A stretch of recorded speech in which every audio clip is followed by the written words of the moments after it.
Personne ne croyait en les lobster rolls. Quand je te dis personne, même mes parents de base m'ont dit tu pars un peu en banane. Il faut aller au bout.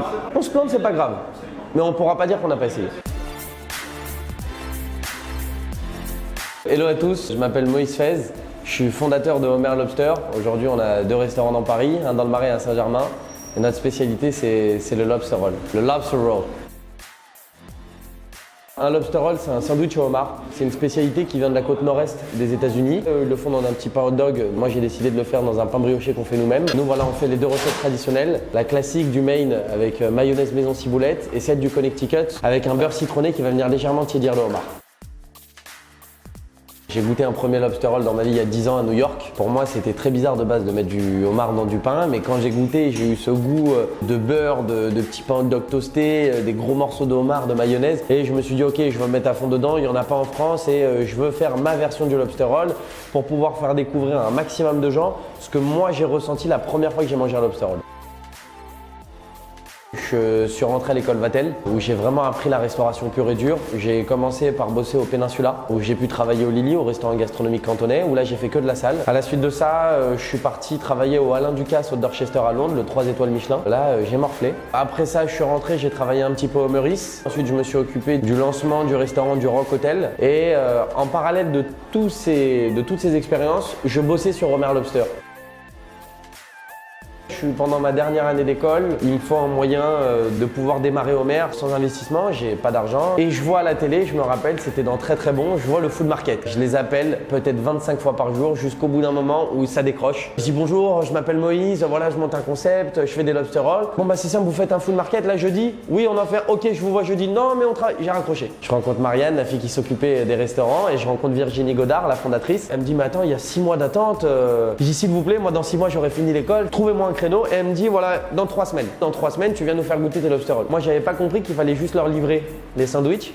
Donc, je suis arrivé avec mes machines, avec les homards vivants. Je suis arrivé avec les homards vivants dans leur bureau, dans le 10e, et je fais tout devant elles. Et normalement, bon, le deal qui était prévu, c'était qu'elles goûtent et elles te donnent leur verdict d'ici 24 à 48 heures. Je dis bon bah ça y est, je vous laisse manger, je remballe tout, allez je m'en vais. Bah attends, reste avec nous. Bon bah écoute, on te le dit, tu fais le prochain food market, c'est excellent ce que tu fais. Je me rappelle, elle m'avait dit de préparer 400, j'en avais préparé 280. Il pleuvait à torrent et on a fait rupture de stock en 1 heure. Maintenant, il faut savoir une chose, on n'a pas le droit de vendre à plus de 10 € là-bas. Je perdais 1,50 € par sandwich. Parce que le homard, moi je l'achetais chez Métro, j'avais pas de fournisseur de homard. La brioche à l'époque, elle me coûtait 1,15 € ou 1,20 €. Je perdais de l'argent, mais c'était le fait de pouvoir participer à ça et de pouvoir faire goûter mon produit. Donc même si je perdais 1,50 € par sandwich, il fallait démarrer quelque part. Je reçois un mail du Down East Magazine, qui est le magazine du Maine qui s'occupe de tous les ans à organiser le Lobster Festival et le championnat du monde de Lobster Roll. Pour vous dire qu'on organise tous les ans le championnat du monde de Lobster Roll. Si vous souhaitez y participer, inscrivez-vous sur ce site. Je lui dis écoutez, moi je viens d'ouvrir mon restaurant, si vous voulez m'inscrire, inscrivez-moi. Ok, très bien, je vous inscris. Début juin, je reçois un mail, bonjour, vous êtes sélectionné dans les 10 meilleurs lobster rolls du monde. Je m'engage à venir le 7 juillet 2018 à Portland dans le Maine faire une dégustation. Je suis parti avec mon meilleur ami et mon père. Je te raconte pas la galère pour envoyer les brioches, j'en ai mis dans mes valises. J'avais mes couteaux, j'avais ramené mon beurre aussi. Et on est arrivé là-bas, on a eu le prix du jury. Et donc on a été élu meilleur lobster roll du monde. On a fait des belles collabs avec des palaces, comme le Royal Monceau. Là actuellement on est au Carlton à Cannes. Là on prévoit une ouverture pour Noël au Péninsula à Paris. Et ben là on est dans le nouveau restaurant. On a ouvert il y a même pas 3 mois à Saint-Germain-des-Prés, à Odéon, métro Odéon. La France a 10 ans de retard. Mais attention, parce que avec ce Instagram, ce Facebook, il y a beaucoup de concepts qui s'orientent tellement sur le marketing qu'ils en oublient le pourquoi on ouvre un restaurant, pourquoi on monte un concept et pourquoi on le fait. C'est pour faire quelque chose de bon, c'est pour partager ça avec un maximum de gens. Et aujourd'hui, quelqu'un qui va s'orienter full marketing, c'est top. Mais il faut avoir les reins solides derrière pour montrer que c'est pas qu'une photo, c'est bon. Personne ne croyait en les lobster rolls. Quand je te dis personne, même mes parents de base m'ont dit tu pars un peu en banane. Il faut aller au bout. On se plante, c'est pas grave.